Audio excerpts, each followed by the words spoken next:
Morning students, your first chapter is शीत युद्ध का दौर। ठीक है, in civics you will have to study शीत युद्ध का दौर एज योर फर्स्ट चैप्टर।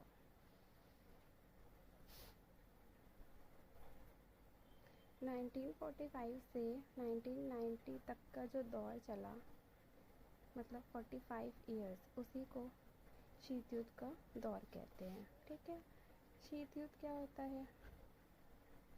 शीत युद्ध को हम लोग इंग्लिश में कोल्ड वॉर भी कहते हैं। शीत युद्ध का मतलब ये होता है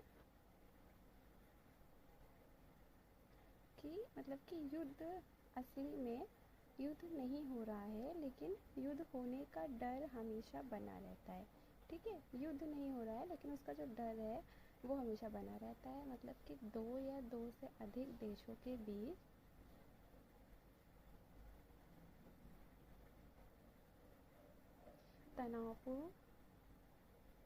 तनावपूर्ण स्थिति बनी रहती है। ठीक है, तो जो शीत युद्ध का दौर था या शीत युद्ध था वो किसके किसके बीच में था? यूएसए के और सोवियत यूनियन के, मतलब सोवियत संघ और अमेरिका, इन दोनों के बीच में हमेशा विचारधाराओं की लड़ाई रही। इन दोनों के बीच में हमेशा तनावपूर्ण स्थिति बनी रही। इन दोनों के बीच में जो भी स्थिति थी उसी को शीत युद्ध कहते हैं। ठीक है, और ये दौर कब तक चला? 45 ईयर्स। ठीक, इतना समझ में आ गया? इन दोनों की विचारधारा की जो लड़ाई थी वो इसलिए थी क्योंकि यूएसए जो था वो पूंजीवाद का सपोर्टर था। ठीक है, और जो सोवियत संघ था वो समाजवादी और साम्यवादी का सपोर्टर था, मतलब साम्यवादी अर्थव्यवस्था का सपोर्टर था, और ये पूंजीवादी अर्थव्यवस्था का सपोर्टर था। ठीक है, अब देखो, पूंजीवादी और साम्यवादी समाजवादी अर्थव्यवस्था क्या होती है? पूंजीवादी अर्थव्यवस्था वो होती है जिसमें सारी व्यवस्थाएं प्राइवेट सेक्टर के हाथ में रहती है। ठीक है, मतलब निजी कंपनियों के हाथ में रहती है। साम्यवादी अर्थव्यवस्था वो होती है जिसमें सारी व्यवस्था जो होती है ना वो गवर्नमेंट के हाथ में रहती है। ठीक है, सरकार के हाथ में रहती है। युद्ध का कारण था वो यही था कि इन दोनों के बीच में महाशक्ति बनने का जो कंपटीशन चल रहा था कि कौन महाशक्ति बनेगा, कौन पूरी दुनिया पे राज करेगा, पूरी दुनिया का लीडर बनेगा। तो इन दोनों के बीच में जो कंपटीशन चल रहा था, विचारधारा की लड़ाई, तनावपूर्ण स्थिति, उसी को शीत युद्ध का कारण कहा गया है। ठीक है, अब देखो, शीत युद्ध के दौरान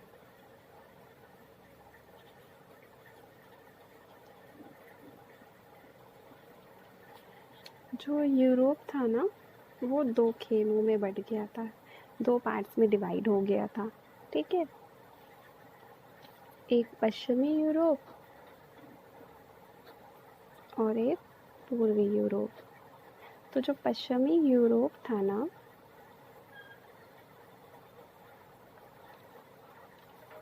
वो यूएसए को सपोर्ट करता था। जो पश्चिमी यूरोप था, शीत युद्ध के दौरान यूरोप दो खेमों में बट गया था, पश्चिमी और पूर्वी। पश्चिमी यूरोप था जो वो यूएसए का सपोर्टर था, पूर्वी वाला सोवियत संघ का सपोर्टर था। ठीक है, फिर आता है 1949। 1949 में यूएसए ने, मतलब अमेरिका ने, नाटो की स्थापना की। ठीक है, नाटो की स्थापना की जिसमें 12 सदस्य देश थे, 12 सदस्य देश शामिल हुए।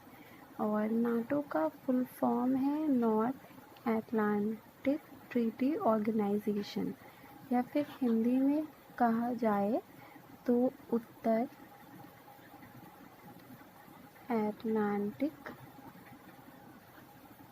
संधि संगठन।